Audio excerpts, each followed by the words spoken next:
Antes de mí, nada fue creado que no fuese eterno. Y yo duro eternamente. Dejad toda esperanza a los que entráis.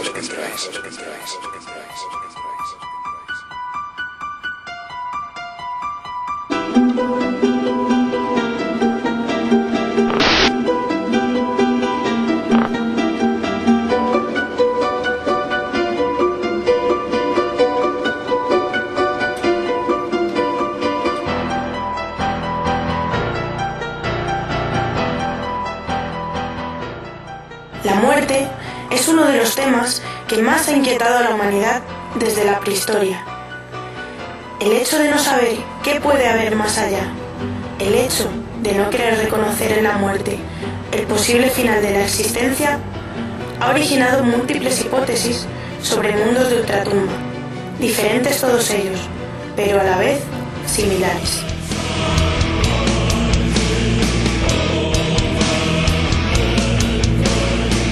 A lo largo de la historia, las diferentes civilizaciones que han poblado Europa han concebido el más allá de formas muy diferentes.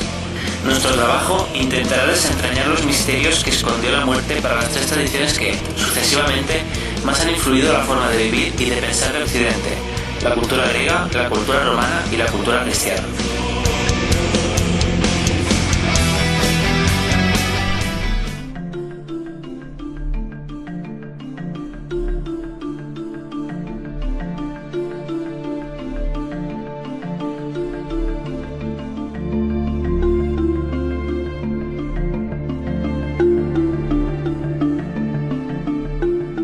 La religión griega era politeísta, es decir, reconocía a más de un dios, cada uno con su función y sus rituales específicos. Era una religión rica en mitos y seres fantásticos que muy a menudo condicionaban la forma de ver la vida y la muerte de sus seguidores.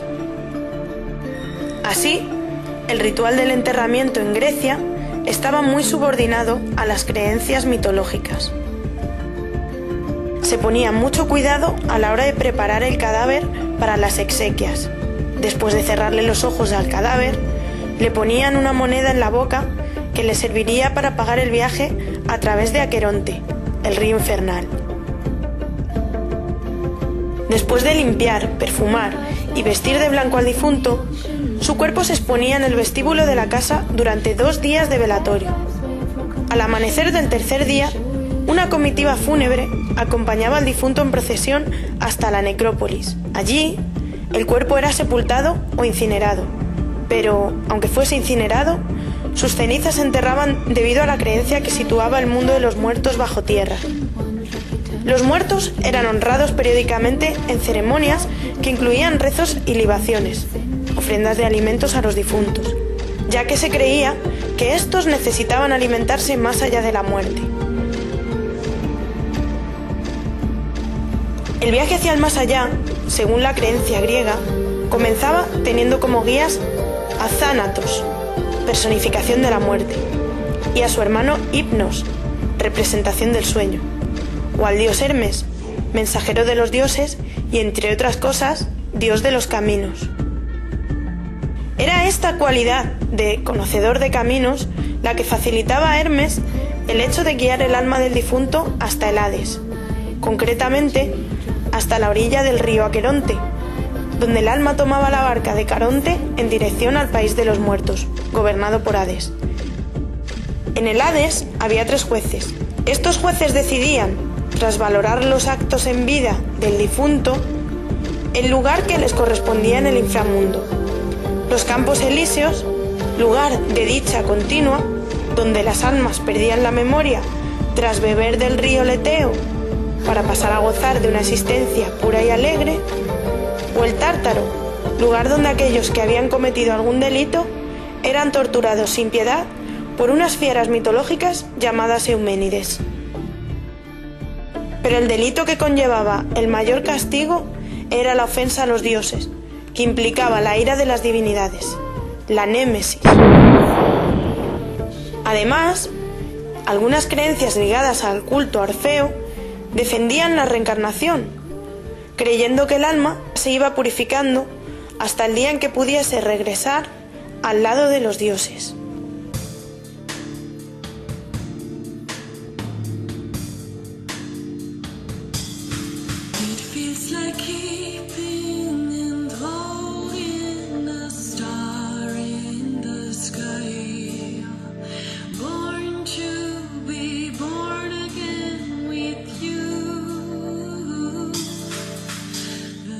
La religión romana era politeísta, siendo la mayoría de sus dioses y sus mitos una reinterpretación de los dioses griegos.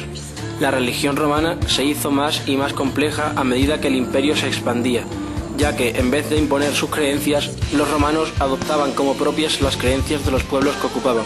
Los romanos rendían homenaje a los dioses protectores de su familia, que no eran más que espíritus de sus antepasados. Llamados manes, les rendían tributo mediante ceremonias caseras y ofrendas de alimentos y perfumes. Pero los romanos, que eran muy supersticiosos, también rendían culto a los lemures y a los larvae, espíritus atormentados que atemorizaban a los vivos. Antes de morir, la persona más cercana al difunto presente en ese momento recogía con un beso su último aliento.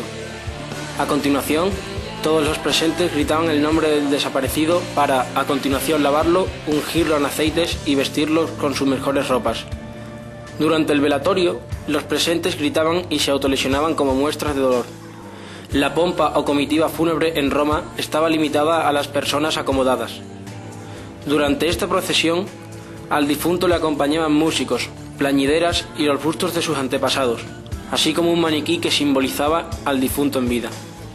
En el caso de que se tratase de una persona importante, la comitiva se detenía en el foro de la ciudad donde se leía un discurso de alabanza al difunto. Saliendo de las murallas, la comitiva se dirigía